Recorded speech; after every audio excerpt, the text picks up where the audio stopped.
क्या सरकार वंदे मातरम इन शब्दों को क्या समझती है? इनकी मान और मर्यादा को समझती है? यह सरकार की कैसी मातृ वंदना है जहां हर रोज मां के बच्चों के साथ अत्याचार हो रहा है, उनको तिरस्कृत किया जा रहा है। हम आई लव जय श्री कृष्ण कह सकते हैं, हम आई लव वाहे गुरु कह सकते हैं, हम आई लव जीसस कह सकते हैं, लेकिन आई लव मोहम्मद कहने पर इस प्रदेश के बच्चों को गिरफ्तार किया जा रहा है। क्या ये है वंदे मातरम? हर रोज अखबारों में हम सुन रहे हैं कि किसी महिला को सताया जा रहा है या तो जलाया जा रहा है। क्या ये है वंदे मातरम? आज जब प्रदेश का युवा नौकरी मांग रहा है तो उस पर डंडे बरसाए जा रहे हैं। क्या ये है वंदे मातरम? संजय सोनकर को पुलिस के द्वारा मार मार कर पीट कर उसकी हत्या कर दी गई। क्या ये है सरकार का वंदे मातरम? वंदे मातरम का अर्थ है वंदना मां की, भारत मां की। किसी भी मां की वंदना उसके बच्चों को दुख पहुंचा करके, उसके बच्चों के साथ अत्याचार करके कभी भी नहीं की जा सकती। आदरणीय अधिष्ठाता महोदय, मैं आपका आभार व्यक्त करना चाहूंगी कि आपने मुझे वंदे मातरम पे हो रही चर्चा में भाग लेने का अवसर दिया। 1875 में जिस समय देश गुलामी की जंजीरों से जकड़ा हुआ था, जिस समय देश में हर तरफ महामारी थी, जिस समय देश का किसान जो है वो भारी लगान दे रहा था, जिस समय देश का हर जवान ब्रिटिश हुकूमत की गुलामी कर रहा था, जिस समय देश की बहु बेटियों की आबरू हर रोज लूटी जा रही थी, उस समय बंगाल के कोने से आवाज आई वंदे मातरम। बंकिम चंद्र चटर्जी जी के द्वारा लिखा गया और रविंद्रनाथ टैगोर जी के द्वारा गाया हुआ ये गीत लड़ाई का, देश की स्वतंत्रता की लड़ाई का हथियार बना। इस देश की स्वतंत्रता की लड़ाई के लिए वंदे मातरम कहते हुए लोगों ने अपने प्राणों की आहुति दे दी। ये किसी जाति विशेष के लोग नहीं थे, ये किसी धर्म विशेष के लोग नहीं थे, इसमें महिलाएं भी थी, इसमें इस देश के हर एक व्यक्ति का योगदान रहा, जिसकी वजह से आज हम इस आजाद भारत में सांस ले रहे हैं।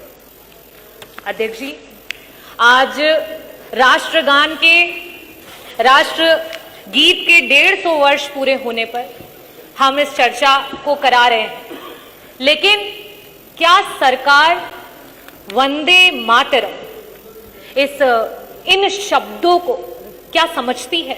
इनकी मान और मर्यादा को समझती है? वंदे मातरम का अर्थ है वंदना मां की, भारत मां की। किसी भी मां की वंदना उसके बच्चों को दुख पहुंचा करके, उसके बच्चों के साथ अत्याचार करके कभी भी नहीं की जा सकती। अधिष्ठाता महोदय, यह सरकार की कैसी मातृ वंदना है जहां हर रोज मां के बच्चों के साथ अत्याचार हो रहा है, उनको तिरस्कृत किया जा रहा है। इस सरकार में हम आई लव जय श्री कृष्ण कह सकते हैं, हम आई लव वाहे गुरु कह सकते हैं, हम आई लव जीसस कह सकते हैं, लेकिन आई लव मोहम्मद कहने पर इस प्रदेश के बच्चों को गिरफ्तार किया जा रहा है। क्या ये है वंदे मातरम? मैं कहना चाहूंगी अधिष्ठाता महोदय, आज जब प्रदेश का युवा नौकरी मांग रहा है तो उस पर डंडे बरसाए जा रहे हैं। क्या ये है वंदे मातरम? आज हर जिले के कोने कोने में कहीं ना कहीं हर रोज अखबारों में हम सुन रहे हैं कि किसी महिला को सताया जा रहा है या तो जलाया जा रहा है। क्या ये है वंदे मातरम? आज इस सरकार में जो दलित हैं उनकी मौतों का आंकड़ा छुपाया जा रहा है। गोंडा में संजय सोनकर को पुलिस के द्वारा मार मार कर पीट कर उसकी हत्या कर दी गई। क्या ये है सरकार का वंदे मातरम? जब बहुबलियों की बात आती है तो उनको संरक्षण, और जब एक पीडीए की बात आती है तो उसका भक्षण।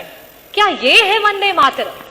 जब हम बात करते हैं एक आम आदमी की तो वो महंगाई की मार में चलता चला जा रहा है। क्या ये है वंदे मातरम? आज माननीय मंत्री जी नहीं है, स्वास्थ्य मंत्री जी, पता नहीं क्यों वो नाराज हो जाते हैं जब भी स्वास्थ्य की बात होती है।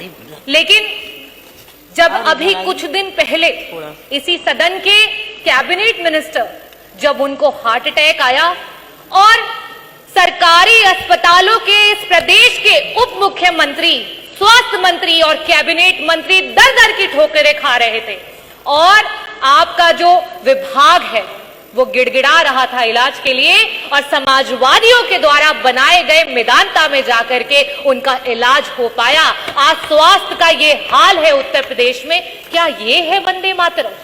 आपके पास तो तब भी इलाज का एक रास्ता था उन गरीबों के लिए। सोचिए, आज बहुत बड़ी बड़ी बातें कर रहे थे कि मुख्यमंत्री विवेकाधीन कोष से 1300,000 करोड़ का फंड जो है वो लोगों को मदद के लिए आया, लेकिन आज भी 5 लाख लोग प्रदेश में हार्ट अटैक से और 2.5 लाख लोग कैंसर से प्रतिदिन मरते जा रहे हैं। ना उन्हें इलाज मिल रहा है, ना उनको दवाइयां मिल रही हैं। क्या ये है वंदे मातरम? मैं अध्यक्ष जी ये पूछना चाहती हूं कि ये सरकार जो बार बार बताती है कि आप वंदे मातरम को नहीं पूछते हो, वंदे मातरम नहीं बोलते हो, क्या सिर्फ मुंह से बोलना है वंदे मातरम? वंदे मातरम का असली इम्तिहान तो धरातल पर होता है, और धरातल पर उस मां के बच्चों के साथ हर रोज अत्याचार हो रहा है, हर रोज वो पीड़ा सह रहा है। क्या ये है आपका वंदे मातरम? आदरणीय अध्यक्ष जी, मैं ये कहना चाहूंगी कि हमारे पुरखों ने, हमारे पूर्वजों ने, वो किसी एक जाति और धर्म के नहीं रहे। उन्होंने हंसते हंसते कफन को चूम लिया, फंदे को चूम लिया, तब हमें आजादी मिली है। और मैं चाहूंगी कि यहां सदन में बैठा हुआ प्रत्येक व्यक्ति उनके बलिदानों को याद करे और असली वंदे मातरम को ये सरकार धरातल पर लेकर के आए। मैं पुष्प तो नहीं अर्पित कर सकती, लेकिन मैं शब्द चढ़ाती हूं। हिंद जिनकी जान था, मैं शब्द चढ़ाती हूं। हिंद जिनकी जान था, नाम हिंदुस्तानी जिनका मजहब हिंदुस्तान था।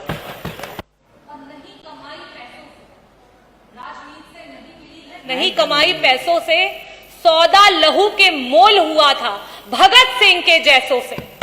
माओं ने गोली खाई थी। आप बात कर रहे हैं मां की, जिस आजाद भारत में हम हैं, माओं ने गोली खाई थी, बेटे फंदों पर लटके थे। आजादी की डोली जो आज हम आजादी की डोली कुर्बानी के कंधों पर, बदन पर बंधी थी जंजीरें, दिल मगर आजाद था। रक्त के अंतिम कतरे में भी भारत जिंदाबाद था। भारत जिंदाबाद है और भारत जिंदाबाद रहेगा, क्योंकि रविन्द्रनाथ टैगोर जी ने इस गीत को गाया और उन्हीं के द्वारा गाया हुआ एक और गीत है, एकला चलो रे। आज प्रदेश की सरकार की जो नीतियां हैं, इस पीड़ित समाज को जिस तरीके से तिरस्कृत किया जा रहा है, आज पूरे प्रदेश की जनता इस बात से जो है हामी भरती हुई इस बात को पूरा करने जा रही है कि एकला चलो रे। যদি তোমার ডাক শুনে কেউ না আসে তুমি একলা চলো রে, একলা চলো, একলা চলো, একলা চলো, একলা চলো রে। এই ভারত আমাদের জান, আমাদের স্বাভিমান, और এই ভারতের জন্য আমরা আমার জানটা দিতে পারছি। बहुत बहुत धन्यवाद। भारत